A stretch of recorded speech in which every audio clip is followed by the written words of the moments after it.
All right, thank you so much, Joe. So this is the annual meeting of the Funds Committee. So I'd like to call this meeting to order pursuant to City Ordinance 64457. Ms. Ali, can you please take the roll? Mayor Jones. Present. Comptroller Green. Here. Treasurer Lane. Present. First order of business is the approval of the minutes from September 17, 2021. I'll entertain a motion. So moved. Second. It's been properly moved and there's a second. Ms. Ali, can you take the roll? Mayor Jones. Aye. Comptroller Green. Aye. Treasurer Lane. Aye. Next up is our invest update. So I'll pass it over to PFM and Comer Capital for the update. Hi, good morning, everyone. My name is Leslie Spencer. For those of you listeners on the call, I am the primary contact and relationship manager for this account, and I'm been joined by a very robust team. I have Danny Nelson, who's with us, who is a secondary contact, and Kyle Jones, who is over our portfolio strategies group and handles the investment strategy. And we're also joined by our partners on this account and on this contract with that includes Brandon Comer and Steve Johnson.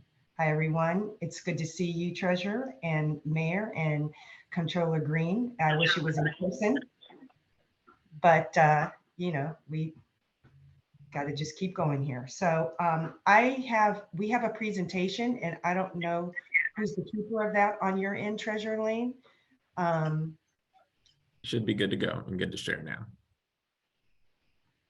Okay. Hopefully I can share it. Okay, awesome. So it's a pretty big presentation. I know we don't have a lot of time, so we're just going to focus on a few slides here. And as far as the agenda, I'm just going to go over the relationship, and Danny's going to go over the assets under management and performance, and Kyle's going to go over the earnings and future yield movement. So just very briefly on slide 4, we've been in this relationship for 9 years. Just God passes so quickly, and but these are some of the highlights. I think we've done some good work for the city. We've consistently outperformed our benchmarks and returned the city over $2 million in gross interest earnings, and only paying $286,000 in fees. We've done some training for staff and updated investment policies, and set up MOSIP accounts, which contributed to those $2 million in earnings, and also done some bank custodial RFP for the city. So I'm going to turn it over to Danny to go over assets under management and performance. Thank you, Leslie. Hopefully everybody can hear me. So on this page, we saw a summary of the assets under management for the 2 investment advisors that the city has hired to manage funds. This information is as of June 30, 2022. Also, this does not include any balances that the city may have at local banks. This only includes those accounts and portfolios that are managed by PFM Asset Management and our co-advisor, Comer Capital. Here we show assets broken out into different groups. On the table on the top, you can see the longer term reserve portfolios that PFMAM manages for the city, including an airport portfolio, airport PFC portfolio, and a general pool portfolio. All 3 are managed to a benchmark and total a little over 161 million combined as of June 30th. Next, there are bond proceeds portfolios that are managed by Comer Capital. There are 26 different accounts, which we don't list here, but they do include construction funds, debt service reserve funds, and other funds related to bonds that have been issued by the city over the years. And this total a little over 106 million as of 6/30. And then lastly, we showed a balance in MOSIP.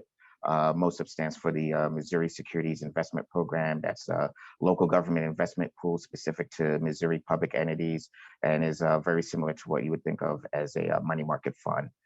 The city does have various different accounts within the MOSIP program, including a general funds account, as well as assets for other city departments, including parking division funds, water funds, fire debt funds, and even some of the ARPA money that the city has received from the federal government has been invested in MOSIP. And the amount of funds that the city has in MOSIP total over 318 million. And in overall, in total aggregate, you can see here the city had over 586 million in assets in its engagement with PFM Asset Management and Comer Capital. And here on page 6, we show a little bit more information that further summarizes the funds that we manage on behalf of the city. One of the things I do want to point out is that interest rates have risen significantly over the past year, and my colleague Kyle Jones will touch on that even more in a little bit. But that being said, on the top table, you can see the average yield at cost, or the average yield of the securities in the various portfolios at the time we purchased them. And you can see the yield at market, which is the yield of those same securities at a point in time as of June 30, 2022. And this is just illustrative of how much yields have gone up over the last year, and really just over the last 9 months. And for the 161 million that PFMAM manages, we do manage those 3 portfolios to a 0 to 3 year benchmark. And you can see the average duration of those portfolios is around 1.3 years as of June 30th. The funds managed by Comer Capital, the 106 million that you see, those are much shorter in nature to meet various spend schedules and construction draw schedules, as well as semi-annual and or annual debt service payments. So by nature, you know, those portfolios have a much shorter duration and a much shorter average maturity. And I did mention rates have gone up, and rising interest rates are actually kind of a double-edged sword in a fixed income world. On the one hand, the good news is that you have higher investment and reinvestment yields that can lead to increased investment income and earnings. But on the other hand, or the bad news is that, you know, the market value of securities in your portfolio does decline and fall.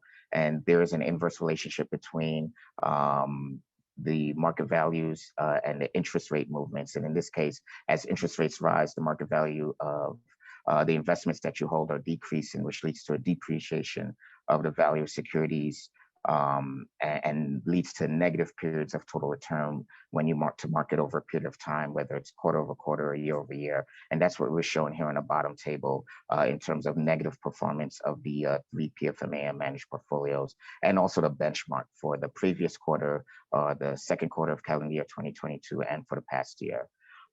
Couple of things I do want to mention though. One, these are unrealized losses. So unless we had to sell the securities in your portfolios on June 30th, it's really a paper loss that you're seeing. And the other thing is that, you know, the good news is that you have actually outperformed the benchmark, or been less negative than the benchmark for the last quarter and the last year.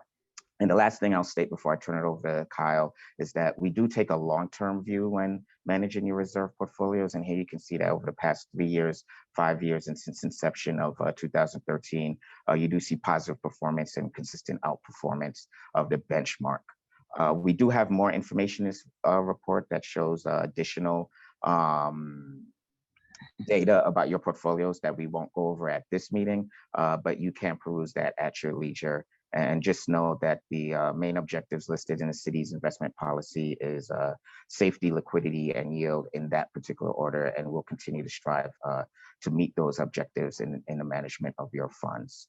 So with that, I'll turn it over to Kyle, who will go over the current interest rate environment and how that is affecting your portfolio and our strategy going forward.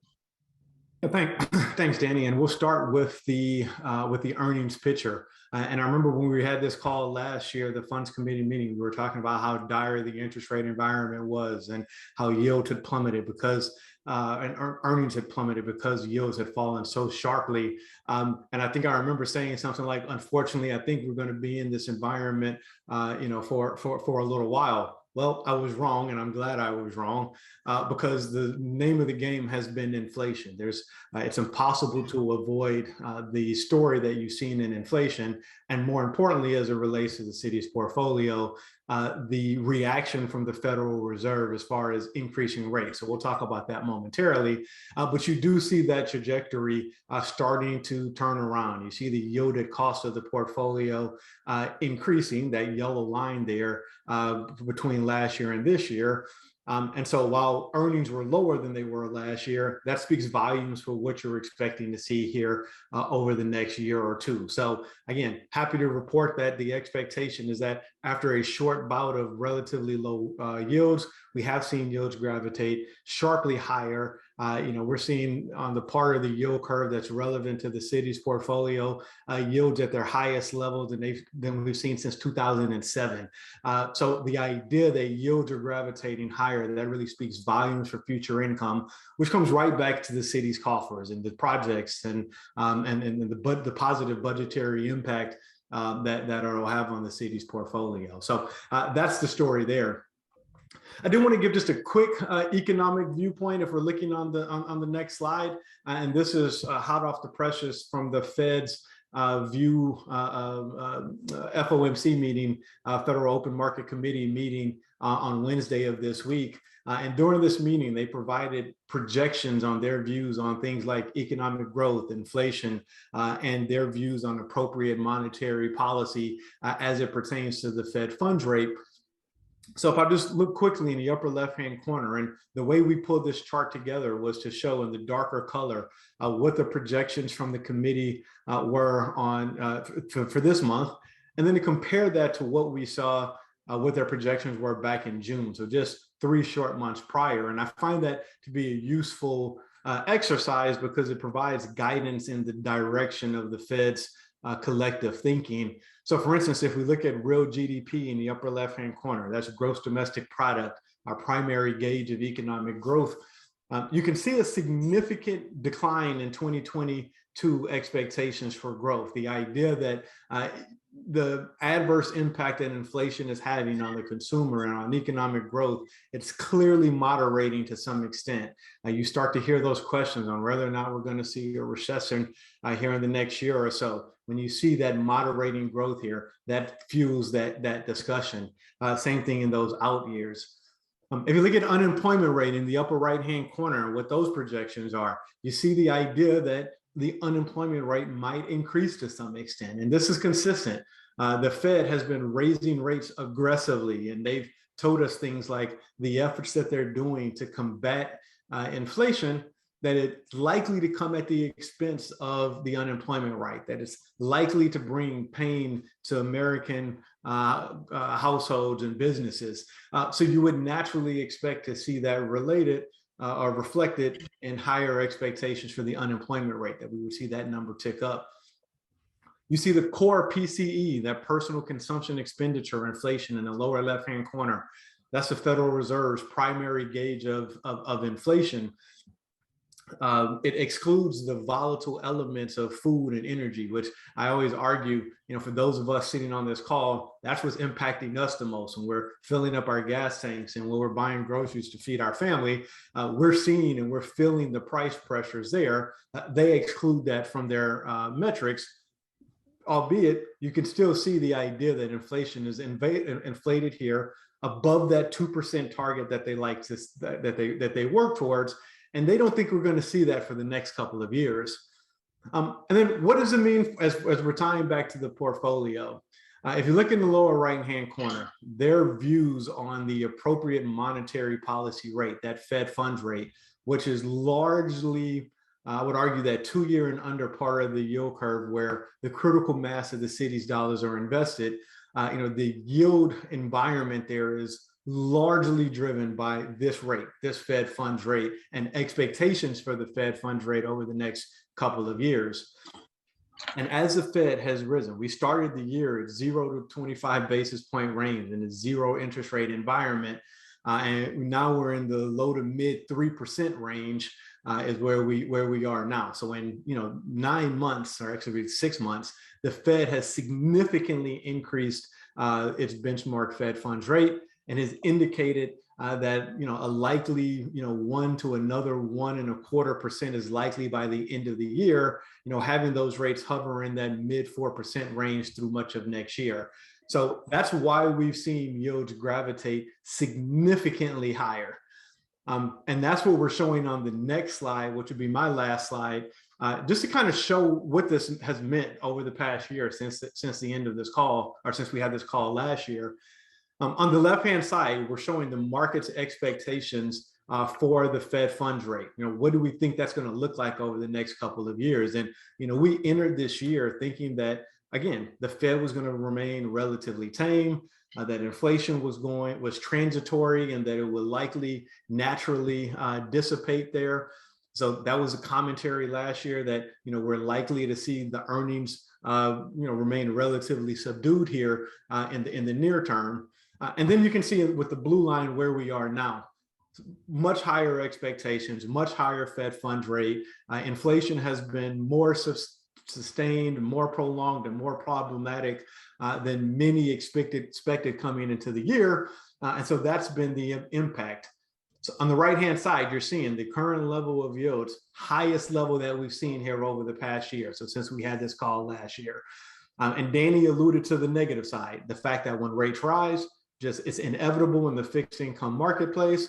Rates rise, market values decline. So when you're looking at your year-over-year mark-to-market calculation for your GASB calculations, you'll see a lower market value number. This is why, as Danny alluded to, largely unrealized losses, and so that's that side. As somebody whose job it is to find investment income in the fixed income marketplace, I would argue that I'm excited about the opportunity set for income generation and what that means for future returns when we're buying securities with a 4% handle on them. I've been in this business 20 years at this point. I can't remember an environment where the yield curve, particularly the front end, where public fund investors like the city, where the critical mass of their dollars are, to have this type of opportunity set, to look at excess liquidity and think about opportunities to get those dollars invested along the curve and to increase the income potential back to the city's coffers. So I'll stop there and see if there's any questions from the group, or if I know Brandon and Steve are on from CCG, if there's any additional commentary that you'd like to add, more than happy to, but want to make sure we open it up for questions from the group. Excellent. Thank you, Kyle. Thank you, Leslie. Thank you, Danny. Thank you, everyone who helped to prepare this report. In terms of opening up for questions, I'll start in the order of our roles. So Mayor Jones, any questions or comments from you? No questions. I just want to also send my appreciation to PFM for being such a great partner over the last 9 years, as well as Comer Capital.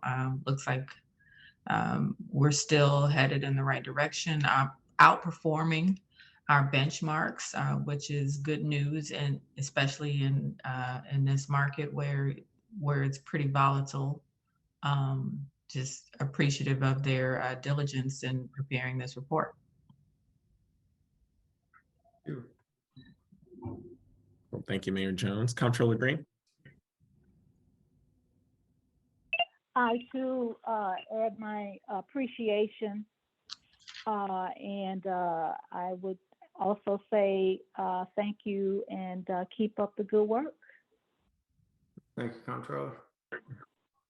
Thank you. And I will definitely echo both of those sentiments from the mayor and Comptroller. Really appreciate the work that you all have done in managing this, and also just making sure that the city and its people stays educated on the current market with the updates that you all provide throughout the year, and being accessible to us. I only have one question. I remember last year we were talking, and we've had conversations over the last year as well, just about our average, our duration. And you did mention earlier that it's around 1.3, and just knowing that being able to stretch that horizon out longer gives us some advantages in the market.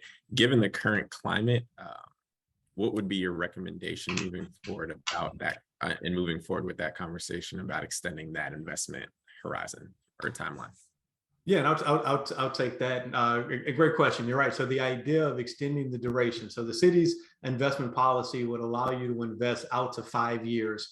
The current strategy that we're employing for particularly the reserve dollars is a 0 to 3 year. So the outstanding recommendation that we have is to consider extending the duration to take advantage of that 4 to 5 year part of the yield curve. It would bring the duration of the portfolio, the targeted duration, to around 2.3 years. Just by comparison. So adding about a year of additional duration. Given the elevated level of yields, I think that it actually adds to that recommendation. It strengthens that recommendation to some extent. If you look at the shape of the yield curve, it's partially inverted, which is bond nerd term for saying that the 2-year yield is actually higher than the 5-year yield. And so you may ask your question, well, why would I do that? Why would I ever invest in a 5-year security that's lower than that of a 2-year?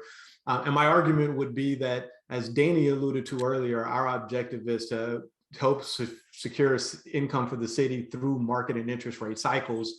And we're at this incredibly high level. There's questions on whether or not we're going to enter a recession. I would argue that the risks are asymmetrical, higher probability that we see lower rates over the next couple of years than substantially higher rates.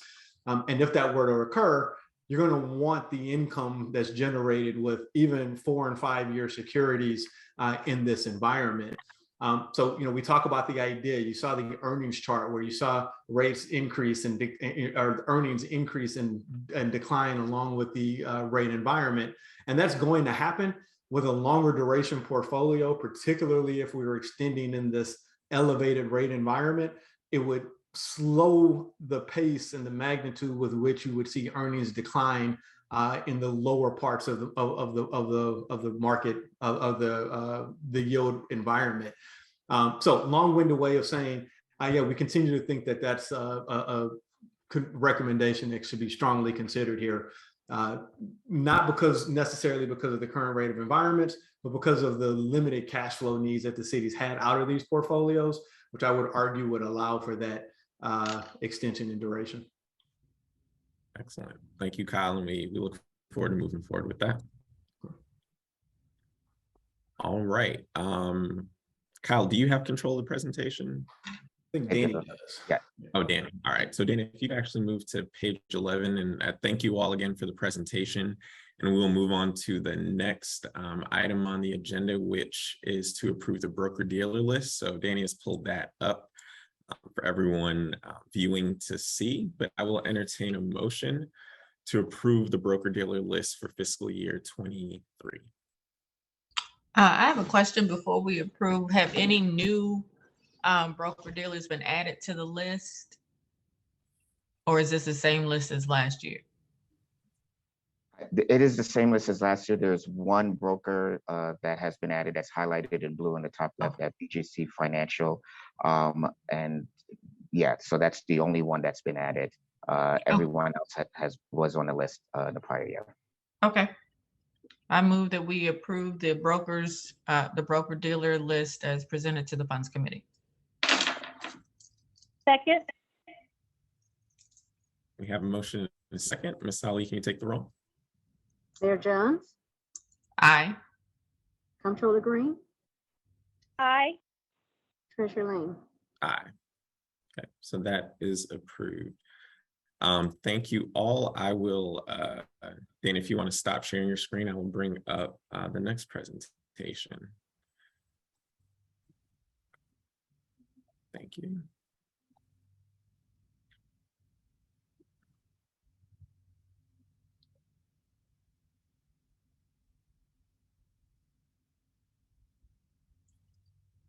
Okay, can everyone see my screen? Yes. Yeah, excellent.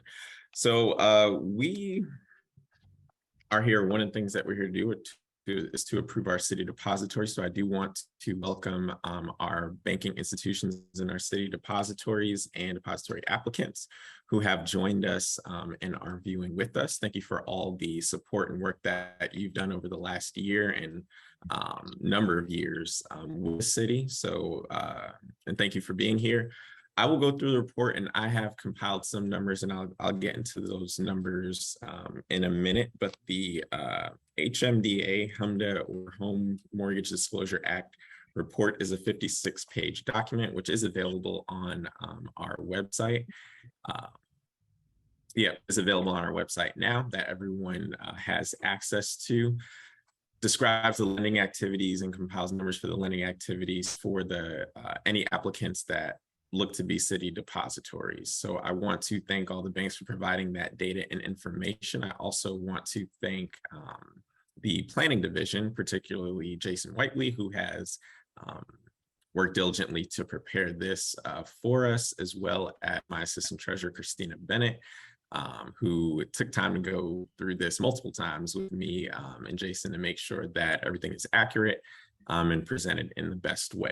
So I will not go through the entire 60-page report because you don't have time for that.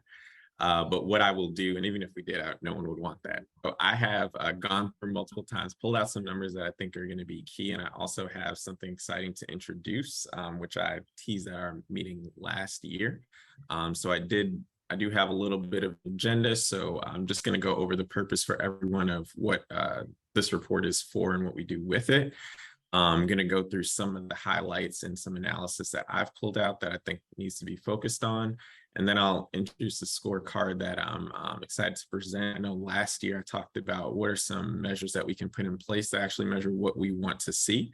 I think lending activity for the city is very important. It gives us a broader lens of how we're doing on that end.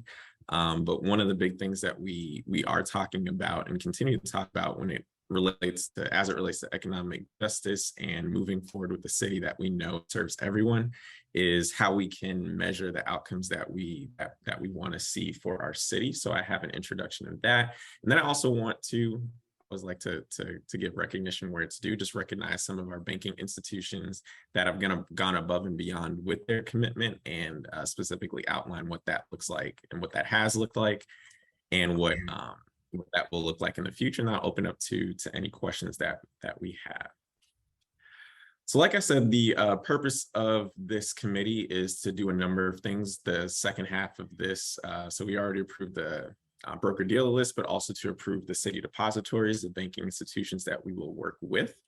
And we want to make sure that those depositories are committed to the growth and development of St. Louis City as well as its businesses. This is the list of the banking institutions that are considered and have applied. There is an asterisk by Rural Banks of Missouri, as there usually is. So because of the 2015 HMDA rule, that if you have fewer than 25 home purchases with that bank, they are exempt from providing the information. So they fall under that category. But you can see the complete list of the applicants for consideration there, as well as in the report. So again, there's a lot of data within this report, and I will show some maps, but from what I pulled out, these were the areas that I wanted to focus on and following up from our meeting last year. So of course, we always look at loan volume and loan volume by type. We'll look at some maps to look at where in the city lending activity is happening more prevalently. And then I have disaggregated data by low and moderate income tracts as well, just to see how we're performing in that area, because when we talk about development and economic justice, that is a place that we want to focus. And it's not a new category, but a new category that I want to dive into is just the originations, loan originations compared to the number of applications, and also disaggregate that by low and moderate income census tracts. So in the report, you can see just what the top lending institutions were by volume. So US Bank, Midwest, and Bank of America 1, 2, and 3 respectively. For total volume, we had about a little over 1,200 loans issued. Among the 14 banks, 448 of which were home purchases. You can see 268 million was the total for those loans, which represented a 3.3% decrease in volume and a 5.6% increase in dollar amount. At this time last year, we were trying to climb out of a pandemic. I see Joe announced yesterday that we're officially out, so we shall see. But we were wondering how that would affect these numbers coming into next year, and this is where we stand. We also know, at least in St. Louis City, that we have, I guess I can't call it a housing bubble, but there was definitely an increase in people who are looking to sell their homes and renovate those homes as more people started to work from home and seek out and secure remote jobs as well. So additionally, with the home purchases, and I won't go through all the numbers, but you can see the number, the amount that resulted in, and we also saw a 6.7% decrease in the volume of those loans for home purchases, but an increase in the amount. And I think that does speak to the low housing stock, but the seller's market that existed. So we know that there were people who were paying a little bit more than, or maybe even a lot more than the asking price just to get into those homes, which could have definitely contributed to the increase in the actual amount of the loans that were given out, as well as where they were given out. So I'll close this piece out with just looking at the home improvement numbers. So 139 loans for home improvement, 659 for refinancing, which is a big thing. A year ago, we were talking about just the low rate environment. It's amazing what a difference a year makes with rates going up. But I think that we did have a lot of people who capitalized on those falling rates around last year, especially with the home market being what it was.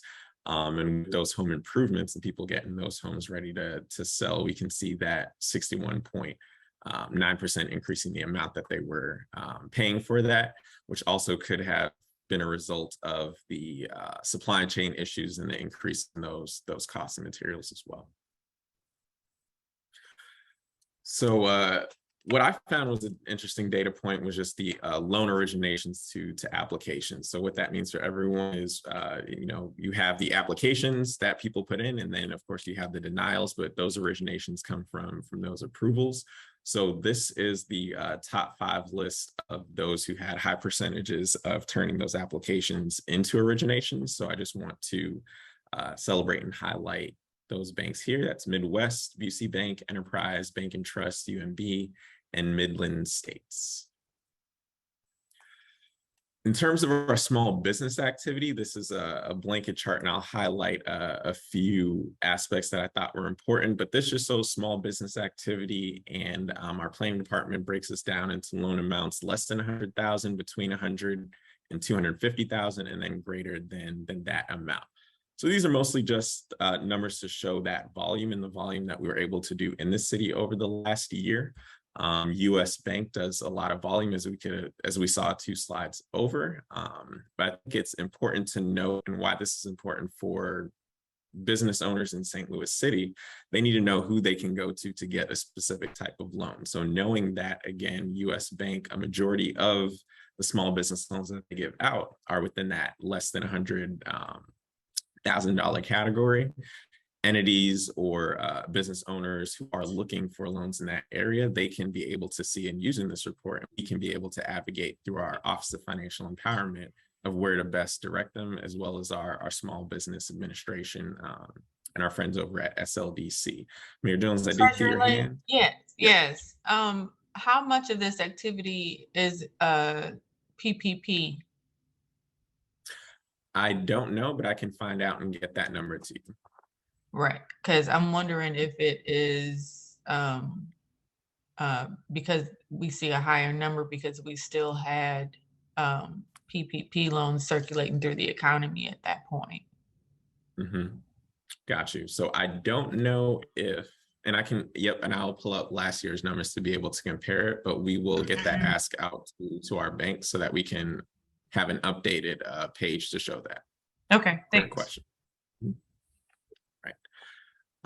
So looking at the volume, but also looking at just the types and where that is. So the percentage of that bank's business that goes to loans in certain categories allows us to better inform citizens, and again, our residents and business owners, about where they can go to be as successful as possible.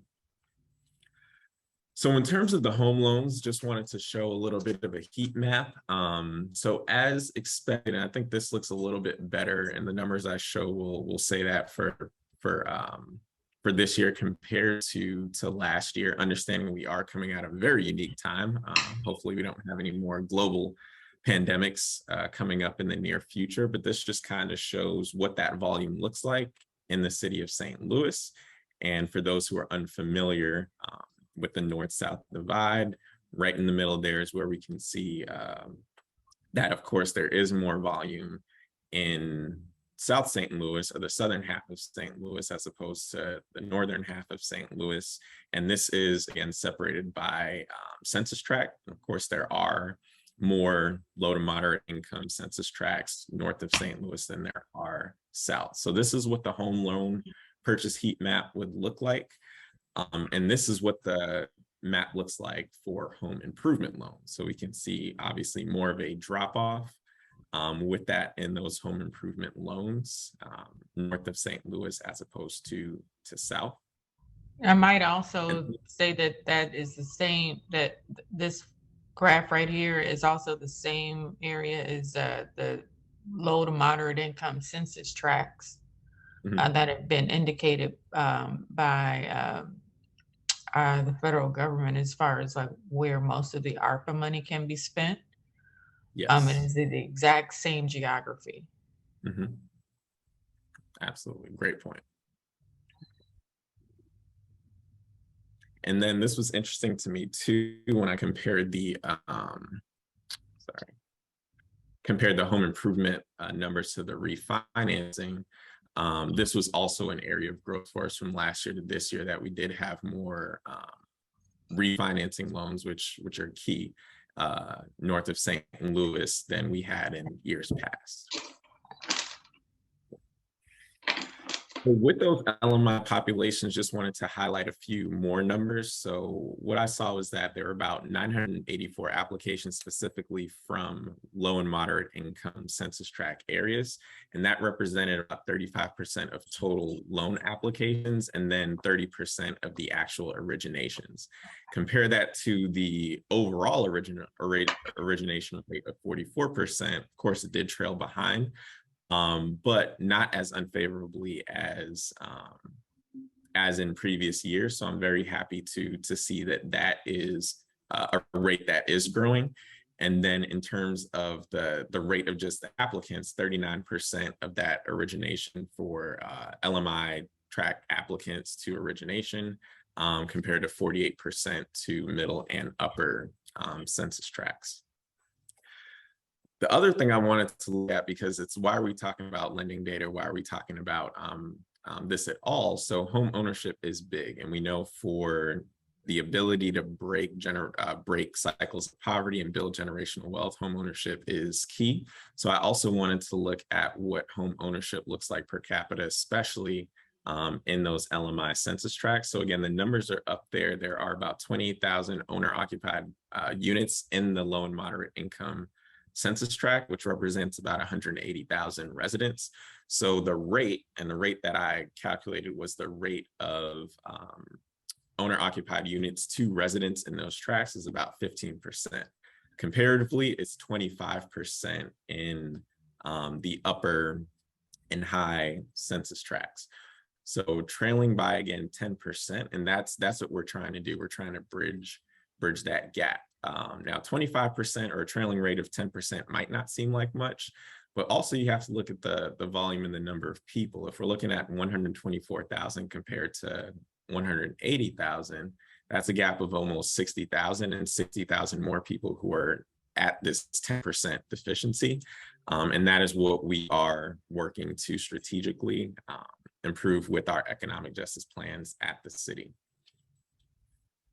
A couple of things so I wanted to semi-leave with as I close this half of it is what I'd like to look at moving forward. So again, going through, I populated my questions and what would I like to see. So I do want to, again, be able to using a data-driven approach, be able to direct folks in the city where their efforts are best served. So one of the things that I do want to look at in the future is just that growth rate of loan volume and originations, especially in a disaggregated way by bank. So that is going to be an asset I have of the planning division so that we can see which banks are doing what for which groups of people. And how can we just make it more strategic so they're not going to 2, 3, 4 banks, but they know exactly where to go, and that banks can have a more coordinated effort in serving folks in the city. And then also with that low and moderate income population, just continuing to look at that origination to application rate, and then also by bank to see which of those banks again are specializing in that, and then how can we use those best practices with our other depositories and lending institutions. So that's the HMDA report. I'm going to move into the what I call now the B scorecard, but it's Banking for Economic Equity scorecard. So this is something that is brand new. So everyone is seeing this well, most people are seeing this for the first time, unless you've been working on it with me. But I want to explain the purpose. I'm going to go a little bit into how it works and what it is. So definitely banking depositories and institutions, listen up. But the goal is to, again, comprehensively and coordinatively commit to economic justice within the city of St. Louis and the initiatives that the city puts out. I also wanted to have a tool. So the HMDA report is great. It allows us to look at our lending activity. It allows us to disaggregate that data, but there are some other areas which have been sort of intangibles, but I want a way to measure that, because we have to measure, or we measure what we care about. And if we care about this, we want to have a vetted tool to be able to measure those efforts. And again, using that disaggregated data so that we're not just using blanket or broad data to say we're doing a good job, we're moving in a direction, but making sure that the segments that need to move in the direction that they need to are getting and going there. Want to let you know where we are with it. So right now, this is the presentation stage. So we are unveiling this, or I am unveiling this to you. The goal is to have a full rollout of this by next year. We're going to spend the next quarter sending this around to different community partners and organizations, as well as the banks, to get feedback, both on the scoring rubric, the categories, the weights, and all of those things. And we really want this to be a community involved approach to how we create the scorecard for our banking institutions. And I want to highlight that is not a punishment, it is a commitment. So if the categories that I talk about make you nervous, I encourage you to sit with that discomfort and figure out why that is, but also commit to what we're doing here. So this might be hard to see depending on what screen you are, but I'm not going to read all the boxes, but I'm letting you know that this is the rubric. And I will talk about the categories, what they mean, and what it means to score in those categories. So top to bottom, leadership diversity. So this is looking at executive staff as well as board diversity. There are numbers, and this will be sent out to all of our city depositories, but there are numbers in here that let you know what that means, where we're trying to go, and what it means to score in each of these categories. So it's not vague at all, but very specific. We're also going to have a category for C-suite diversity, or your client-facing staff. So your middle managers, folks that work with your public, that are face-to-face with those who are looking for a loan or looking to bank with you. We're also looking at what the diversity of your staff look like in that area. Equitable lending. So this is building off of and would be the main category of the HMDA report. But what does equitable lending look like? Where are you lending? What does the census tract data show for your banking institutions, as well as what's the growth that you're making in those communities? Customized products and programs. So we have to understand that we did not get into this economic situation with low and moderate income populations by accident. So in addition to the doing that needs to happen, there's a lot of undoing that needs to happen as well. And that comes from customized programs. For example, I know Bank of America is doing a no interest loan program for Black and Brown entrepreneurs. That's a specialized program. And other banks, and that's just the one that comes to mind. Other banks and institutions are also doing other things, but I think it's more the understanding and knowledge that in order to move forward, we have to look back and undo in a strategic and in a strategic way what has been done. So there will be a category to acknowledge that, and it's more of a way to also show other banks what they can be doing as well.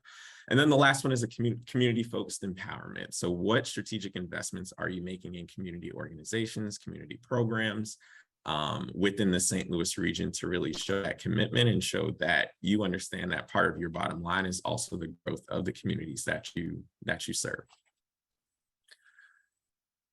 This is just an example, and again, I won't go into it because of time, but of some of the language that goes into it. So I did talk about those customized products. So the institution, for example, in the A category would be the institution has evidence of success in implementing tailored products and employed economic programs that have results in increasing financial mobility in historically under-resourced communities. So again, that would be an A in this rubric. And then for, let's say, leadership diversity and C-suite diversity, there is also language that shows what it doesn't look like and what it needs to score poorly in that area. So all of our institutions will have access to this rubric. Again, the next phase is going to be to roll it out to community partners, stakeholders, as well as the banks to get feedback on how this can be improved, what questions you all have, and we'll answer all those questions to make sure this tool is the best tool possible to serve the city of St. Louis and its residents. This is an example of what the scorecard would look like once the rating is complete.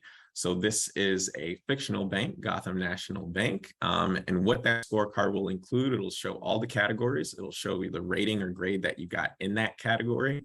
And then there'll be a description of the findings, which will come from a committee, a community-based stakeholder committee that will score based on the information presented, and the data presented will score the banks. But the description of the findings will be a snapshot, but we'll also have a comprehensive file to back it up. But that scorecard itself will just show a snapshot of what that institution is doing well, what they're not doing well, what are the areas for growth, and what are some recommendations moving forward. But it'll show their actual score, the point total, prior year rating. Obviously in the first year, there won't be a prior year rating, their leading category, and then also the trailing category. And this is something that we're going to keep track of so that we can measure it and hold our partners and institutions accountable. I talked about the next steps already, so I won't reiterate, but again, there's going to be a vetting process. We're going to pass it around to our community stakeholders.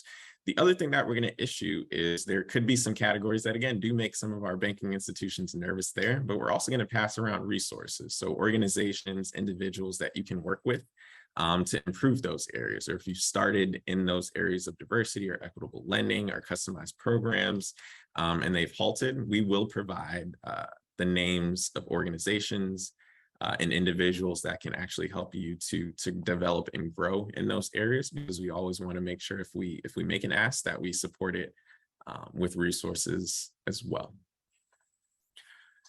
So that is a scorecard. Again, that information will be passed around. I'm very excited about where we go with this. Again, the next quarter will be these next steps. After that, we're going to start to compile that data and create the form for the data to come in. And then we will have a third quarter of next year, or within 3 quarters, we want to make sure that we have some preliminary scorecards to share with everyone on this committee, as well as our banking institutions. So moving on from that, I'm almost done. I just want to give out some banking institution recognition. So these are all the lists of the banks that have participated in our Gateway to Benefits Fair. So I just want to extend a thank you to all of these partners. I believe most, if not all of these, are all of our applicants and city depositories.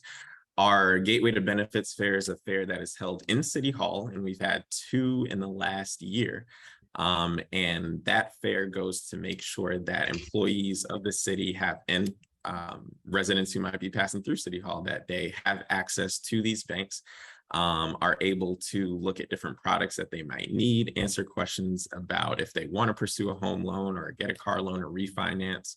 So I'm very appreciative of all these banks showing up and showing out and bringing energy, bringing bikes to give away. Thank you, Regions, and engaging with our city employees and our our city residents, that does go a long way, and I'm very appreciative of that.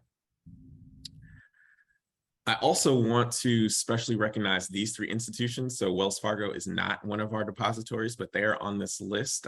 We have a college kid savings program, if you didn't know, with the city of St. Louis that was started by our honorable Mayor Tashara Jones when she was treasurer. And I want to recognize these 3 banks who have gone above and beyond in their commitment to help funding the need when it comes to the College Kid Savings Program. So these are organizations that have come through in the 11th hour to make sure that when we hit our fundraising goals. But aside from that, Altru holds the deposits for our institutions and makes sure that they provide financial education to the young people as well. And when we think about, just investment in community, that this is what we're talking about. And this is just an example of that. So I just wanted to make sure that we gave them that special recognition as well. Christina, I see your hand. Yes, Treasurer Lane. One, I apologize. We left off Regions Bank recently, who did fund one of our college kids activity programs in the last 60 days, and that is my error for not putting them on this. But Regions Bank did come through with one of our college kid programs for funding. Okay, I'll take that. My apologies. Thank you, Christina. Thank you for making sure that they got recognized as well. And thank you, Regions. I do want to step out and highlight 2 new programs, and there's a 3rd one that we'll be unveiling soon that I'm excited to talk about, and I'll be brief, but I want to recognize BMO Harris and Busey for their commitment to post-secondary education and filling in that gap. I'm proud to announce that BMO Harris has agreed to partner with us and provide scholarships both for Hispanic Heritage Month and Black History Month. And those scholarships will be given out to students in the city of St. Louis that come from low to moderate income census tracts to help them go on and pursue their post-secondary efforts. Additionally, I want to thank and highlight Busey Bank, who has agreed to commit $20,000 in scholarship funding to students in the city of St. Louis as well. 15 of those scholarships will go to high school students that are getting ready to go to college, and 5 of those scholarships will actually go to students at our very own historically Black college, Harris Stowe, in the city of St. Louis, specifically for juniors and seniors who are looking to finish their education.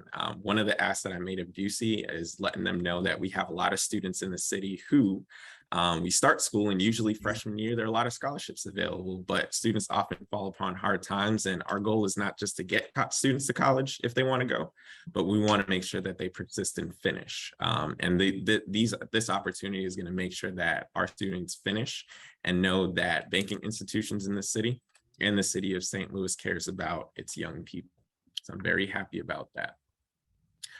The last thing that I will say, and we had this, we had a follow-up meeting this morning, so this is a little bit of a teaser, but again, I'm sharing this not to brag, but I'm sharing this to say where we want to go and where we know we can go and what's possible. We have a financial advising firm, and once we get everything dry, or all the ink dry, we will be excited to announce that. But we have a firm that has promised to commit 6 figures to an investment program for students in the city of St. Louis. That will be a cohort model. So students will start in 9th grade and go all the way to 12th with this program. And the 6-figure commitment will be dollars that they will actually be in charge of investing. So they will learn about how to invest, learn about the financial markets, and also learn about careers in finance so that they can be the ones leading these meetings and participating in these meetings and presenting to us as well, and leading a lot of your banking institutions one day.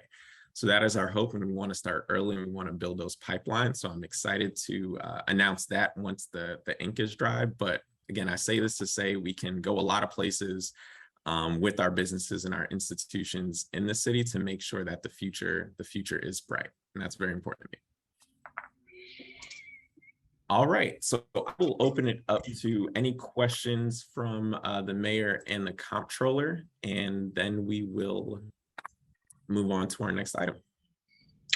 Well, this is great. I am just over the moon excited that you were able to take a lot of the questions that we started to ask on the annual funds committee meetings of banking institutions and actually turn them into a scorecard. So I can't wait to see what the scorecard looks like. And for the banks who are on the call who are wondering, oh my God, how am I going to meet some of these requirements? Well, I would like to put in a plug to invite the banking institutions to a meeting that we will set up to talk about our economic justice action plan and how you can be partners with us in this work to fill in some of the gaps where we see on those maps where they are white with no loans or light green with 1 to 9 loans to make them look dark green like they do in other parts of the city. So stay tuned for an invitation from my assistant to talk about how your institutions can help the city spend ARPA funds to build new affordable and market rate housing, to build more businesses and also workforce development opportunities. We are going full throttle and we are bullish on the future of our city, and we want to invite you to be partners in that. So that way, when the scorecard comes up next year, you won't have a problem scoring A's and B's on your on the scorecard. So I just want to again, applaud you, Treasurer Lane, for taking some of the things that I built as treasurer and taking them to the next level. I'm just super excited to have you as a partner in city government. So thank you. Absolutely. Thank you, Mayor Jones. Comptroller Green. Yes, I certainly do have some comments. First of all, thank you for the report. And thank you for all of the efforts that have been made to bring banks along the way to participate in supporting our community. I was excited to hear about the scholarships, and I hope to see that partnership grow. But I also would like to ditto all of the comments said by our mayor, our honorable mayor, because I'm as excited as she is in terms of what we can do going forward. I want to add that Prop NS, which is in full effect to help rehab homes in the city, also can serve as a partnership with our banking community and the citizens who wish to go the route of rehabbing rather than to building a new home. So I'm excited for what we have and where we're going. I'm also glad the mayor has emphasized the ARPA funds. That's something that we have available, but we also have the Prop NS funds. So we are standing ready, as the mayor has alluded to be a great partner with our banking community to help service our citizens in this city. So this has been a wonderful update that we've been given with this funds committee meeting. And I say thank you to Mr. Treasurer and all of those who are professionals who serve you. And I say keep up the good work. Thank you so much. And I'd be remiss not mentioning my gratitude for both you, Comptroller Green and Mayor Jones, because when I go to make these asks to these banks, it's not a foreign concept to them. So I thank you all for laying that groundwork to know, yep, these are normal conversations. These are, this is what we want to do. And then also the standard that you all hold for the city and anyone who does business with the city, so that they're ready to step in and step up. All right, So with that, we will move on to the approval of our city depositories for fiscal year 23. So I will entertain a motion to approve our list. So moved. Second, We have a motion and a second. Ms. Ali, can you take the roll? Mayor Jones, Aye. Comptroller Green, aye. and Treasurer Lane. Aye. New business, Mayor Jones, you mentioned that you have someone to speak. Yeah, so I think I talked about it earlier. Just wanted to alert the financial institutions for an invitation from my office to review our economic justice action plan. And also we'll talk about ways for you to get involved because we can't do this work alone, and government, it shouldn't all be on the shoulders of government to reverse decades of policies and disinvestment in marginalized communities.